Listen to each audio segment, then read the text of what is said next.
Superman's often said to be a difficult character to write, but have Tomasi and Gleason managed to crack the code? Woof woof! Hey guys, it's me Marcus, aka the Mad Dog, and we're back with another video. Written by Peter J. Tomasi and Patrick Gleason, with a handful of artists working throughout the run. The first issue of this Superman run was published by DC Comics in June of 2016, with the duo leaving the title at issue 45 in April of 2018. And Superman is back! In the wake of DC Rebirth, the Clark Kent that we knew is no more, but in his place is a familiar face with the sun to raise in the new home of Hamilton County. But with a barrage of adventures featuring Lex Luthor, Mr. Mxyzptlk, and even Batman, can Superman enforce the values that he holds dearest, or are they just too dated to pass on to the next generation? Jumping into the art section now, and it varies because there's a handful of artists working on this, and there's also a couple of crossovers as well. And I was surprised just how much of the art was done by Gleason, because I thought he'd mostly just be working on the scripts. And if anything, I think Gleason's style suits Superman more than it does The Dark Knight. It's big, bold, and vibrant. The action is phenomenal, and he can also just convey a lot of emotions during conversations. And my only major gripe with his style is that we spend way too much of this run in Hamilton, which is pretty much identical to Smallville and massively limits the amount of landscapes that we can see. I would have loved more time in Metropolis, and I wanted to see how wacky he could make that city. Sure, yeah, we did get a few scenes there, and the rural landscape did complement the plot, but in a 40+ issue series, I really would have loved to see more of Gleason's cityscapes. But the trade-off for that is that we do get a couple of issues in different settings. There were great moments in space, the Arctic, the jungle, and even in some kind of swamp. So although the go-to destination of Hamilton didn't really do much for me, there was still enough variation in this to keep it feeling fresh. The fights were also exceptional. I'm not surprised, but especially that first battle with the Eradicator really stuck with me despite the fact that I read this a few weeks ago. And I mostly read this on the DC Universe Infinite app, which I'd recommend checking out my review for. And I like that there were layers to it as well, so Superman might be in a brawl whilst at the same time Lois was trying to escape something, and it just really allowed the story to showcase the ability of these characters through the art. The designs of the characters was great too, and when we got into the more multiversal stuff, I liked seeing all the variations of his style. But that's also where the strengths of the other artists that featured throughout this began to shine, especially during the arc Multiplicity, where you had an issue that was done by Ivan Rice. There was work done on a crossover by Doug Monkey, which yeah is a name that I'm still not sure if I'm pronouncing correctly. And throughout this there was a few others that just really complemented this story. But it's not all good news when it comes to these other artists, because I feel like that's where the problems started. I'm not sure if it's due to the scheduling that was the reason why they needed so many different people working on this. But for example, when Doug Monkey takes over, who's an artist that I normally really enjoy, there's just something about his Superman that's way too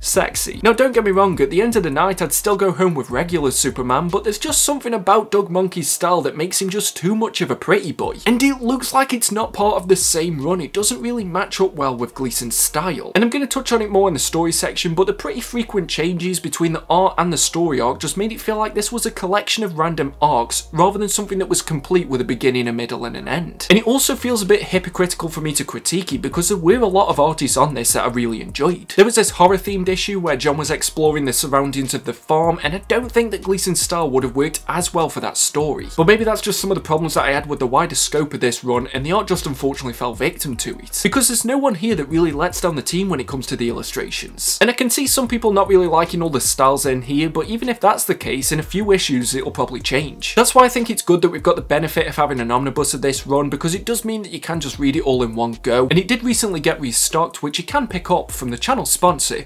Organic Price Books. They've got great packaging, fast shipping and amazing customer services, and if you use code WOOFWOOF you'll get $2 off your order. And if you're ordering 3 or more books and you want them to be delivered together, make sure you use code WOOFWOOF, ship it together for 5% off your entire order. Don't worry, you can just copy and paste them from the description down below, and you can use these codes as many times as you like. Jumping into the story now, and with this being a bigger, more varied run, I'm not going to have a spoiler section, but I am going to give some details to some of the bigger arcs. But straight out of the gate, I love that this established that this is going to be a family book. It allowed me to adjust my expectations early on and recognise that Jon is going to be as important to this run as Clark is, and in some cases more so. That might not be the story that you want, and that's fine, and admittedly there were a couple of occasions where Jon really grated on me, but then again I'm not a great person to go off in that regards, because as you might already know, I hate kids. But what was great is that Tomasi and Gleason avoided the mistake of making Jon this perfect kid. He does make mistakes and there is a learning curve, and in one scene he even accidentally kills an animal. They don't shy away from that, and they show that Jon's suffering with this guilt and all these doubts of if he can follow in his father's footsteps. And in a weird way, I feel like that highlighted just how great Clark is in this book. He does all the usual heroic stuff that you'd expect. There's an abundance of that going on, so you're not going to be missing out if you just want some Superman action. But he gets to step into this mentor role throughout the duration of this run, and it's not just something that they pick up for an issue or two. And to round out that family element, this is probably the best Lois that I've ever read in comics. She's strong and brave, but still manages to provide something that Clark can't. She isn't just the wife of Superman, she is her own character, and Tomasi and Gleason give us so many great moments to exemplify that. But the one thing that I noticed very early on is that it felt like this book didn't have the confidence of being just a Superman book. You barely get a couple of issues in before they throw in Batman and the Justice League, which is something that I did expect somewhere along the line. And don't get me wrong, crossovers are great, but I thought it was a bit disappointing that they couldn't even get through the first arc without making somebody else the selling point. And looking at some of the bigger arcs in this run, it felt like they only existed to promote the Super Sons. Again, I'm all for a crossover. If I'm being honest, I love them, but it should feel mutually beneficial to all the series involved. And there were more than a few occasions where it felt like Superman was being pushed to the sideline in his own book just so that they could promote these other titles. And it's really annoying because when you cut all of that crap out, there's a lot of really good stuff that's going on. Because looking at the first arc, the Eradicator was a great introductory villain. He was very Terminator-esque, which is something that I'm always gonna like, and it gave us that connection to Krypton and the wider Superman mythology. And don't get me wrong, the leaning on the wider DC universe does come in handy sometimes. It gave us a great moment with Lois using bat tech, but it happened so much in this run that it felt like it wasn't going to allow these characters to stand on their own 2 feet, and they always needed somebody else from the DC universe to have a great moment. And I'm complaining about it, but where it takes with one hand, it gives with another, because there were moments where the Batman connection really worked. There was a crossover late into the run with Superman, Super Sons and the Teen Titans where it incorporated that alternate universe Tim Drake, and this was really fun. Sure, it wasn't as great as his appearance in Tinian's Detective Comics run, which I reviewed at the beginning of this year, but the overall plot worked well. So I guess my overall complaint isn't with the inclusion of these other characters, it's just how much they were incorporated. I like the Dark Knight probably as much as the next guy, which is why I enjoyed their run when they were working on Batman and Robin, but this is a Superman book, and I started reading a Superman book, so I don't need Bruce and Damian to appear every other issue to be able to enjoy this. Because when they weren't doing that, they were giving us great storylines like Multiplicity and Imperious Lex and Black Dawn. All of these were clear highlights of this omnibus for me, and I just found myself wishing that more of the run could have been like this. So I guess what I'm saying if you were to jump into this run is to judge it on an arc by arc basis, because it does try a lot of different things and I have to give it respect for that. So if you don't enjoy one thing that it does, you might really like the next thing. And it's quite ironic with me saying that because I didn't enjoy the last arc, so unfortunately there was nothing waiting for me after that. At first I was happy to see Bizarro appearing in this. He's one of those characters that doesn't really crop up that much, and I like that one of the covers was a reference to American Gothic. That was something that I just really appreciated. But this made me realise very quickly that Bizarro is that guy that I only really enjoy in small doses, kind of like this channel for most people. And this was really the conclusion for Tomasi and Gleason's tenure on this title, and it felt like it was trying way too hard to make this a big event when it just wasn't, because it hadn't really been foreshadowed, so the stakes really weren't there and it didn't have a big enough build up to have a dramatic payoff. And again as well, of course they couldn't close this book out without shoehorning Batman and Robin in it yet again, and that was something that kind of took over this story arc. They had to have their spin on it, which at first was cool, and they did kind of expand it, but it always just brought it back to Damian. I get it, he's in a team with Jon, but at the end of the day, this is Superman, and the Super Sons omnibus is a completely different thing. It's just disappointing that even in the final storyline, they couldn't find a way of just making this about Superman and Jon, and because of that, the whole ending felt a bit underwhelming. And I think that's because there isn't a concrete storyline to carry this forward. It is all about Jon maturing and learning the responsibilities of being Superboy. So like I said at the beginning, if you can't fully get behind the fact that this is about Jon and Clark's relationship, then you're probably going to be let down by this run. And what I felt like I got here was a collection of short stories that all involved the same characters, and because of that, there was a massive amount of filler issues. And if I was reading this as it was coming out in single issues, that probably would be great. It would also mean that the gaps in the series wouldn't be as jarring, and they aren't included in this omnibus, but if you are curious about them, I've already done a miss in the issue just to fill in those gaps. And I don't really have a general sentiment towards these filler issues, because some were great, like the ones where they went to Dinosaur Island, or the crossover with Frankenstein, or the annual story that featured Swamp Thing. But then on the other hand, you've got that 2-issue arc where they pretty much just go across America and lecture you about politics. But they do it in a way like it was written for a 3-year-old. Like, I'm not 100% against politics in comics, and if you think you can tie it into the story that you're telling, great, give it a go. But this could have just been a political essay instead, or a series of tweets because it was that contrived. We get it, people have a right to protest, war is bad, it was that on the nose. So I'm a bit mixed on this run because for everything great it did, there was something equally as grating. Take for example the very beginning, the Rebirth special issue. I had zero clue what was going on, because even as a New 52 apologist, there were parts towards the end of that era that I've just completely blanked, which is probably for the best. So you start reading this and there's a second Superman, you don't know where the other Superman's gone, he's also going to have a different last name, and it made me regret putting this on me where to start for the Man of Steel. Yet you jump into the first issue of the regular series and not the Rebirth special, and it's fine. But when I did remember what was going on and understood how it was trying to juggle the pre-Flashpoint continuity with everything that happened during the New 52, which yes, of course, is still my jam, I loved this. It went one step further and addressed some of those issues and found a way to make it one of the most compelling storylines in this run. Even without the knowledge of the wider DC universe, it's just a really enjoyable 4-issue story. On top of that, I was just impressed with how many of Superman's rogues were incorporated into this. It had a fantastic storyline with Mixel-Pitelict, or however you pronounce his name. Like I said before, Bizarro got some time even if he did overstay his welcome, and Lex Luthor was the focal point for one of the best storylines in this omnibus. I wish they would have gone one step further and bring more characters in like Brainiac or Zod. And for as much as I've been complaining about Batman taking over this run, I would have been happy to see Superman take on some of the Dark Knight's villains. And that's because of the love that Tomasi and Gleason have for this character. Because outside of the constant Batman and Robin appearances, I like the way that they balance the other DC characters. You had appearances from Frankenstein, Swamp Thing, and even alternate universe versions of the Justice League. And they utilised these other characters in a way that complemented the story that they were telling rather than overshadowing the main character. And I think because of that, this run really kept me guessing. I didn't know who was going to appear in the next issue or even which direction it was going to go in. Was I going to get a sci-fi book? Was I going to get a history lesson? Was I going to get some kind of horror story? So for as much as I'm bagging on it for not having this engaging, evolving narrative from issue 1 all the way until the end, it still showcased the best of Superman. And with a character as powerful as Superman, I imagine it would be difficult to think up a storyline that can evolve naturally over years that he just couldn't solve within a couple of issues. And you have of course got the continual evolving of Jon's responsibilities. Do I think that's the most engaging, compelling storyline that they could have gone with?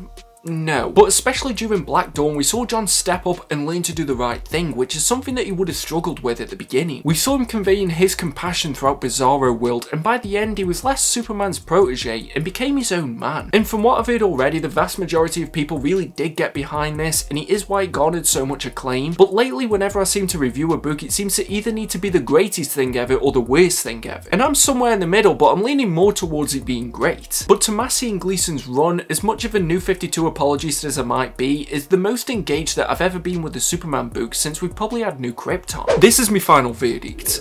And Superman has a reputation of being a boring character. Even before reading Tomasi and Gleason's run, I've disagreed with that statement because there's no such thing as a boring character, but just boring storytelling. And it's great that Tomasi and Gleason came along and gave us a modern run that not only proves that Superman is an interesting character, but is one that still has a ton of storytelling potential. And even though it does feel a bit disjointed when you read it as a whole, this Superman feels fresh and original as we see the Man of Steel mature into fatherhood, whilst battling continuity hiccups left over from the New 52 and revisions to classic characters, and having to incorporate a diverse rogues gallery that often gets overlooked. Tomasi and Gleason managed to give us a run that was great for new readers and old. It's not perfect, and I do wish it had a stronger through line, along with less reliance on Batman and Robin, and fewer fill-in issues that just felt forced and took time away from the bigger story arcs. But when I think about what it had going against it from the start, it's just impressive that Tomasi and Gleason managed to give us another textbook run for one of the DC's biggest characters. And I hope that one day they get a chance to work on Wonder Woman so that they can round out the Trinity. Is it one of Superman's best modern runs? I'd definitely say so, and because of that, I'm going to give it a very respectable score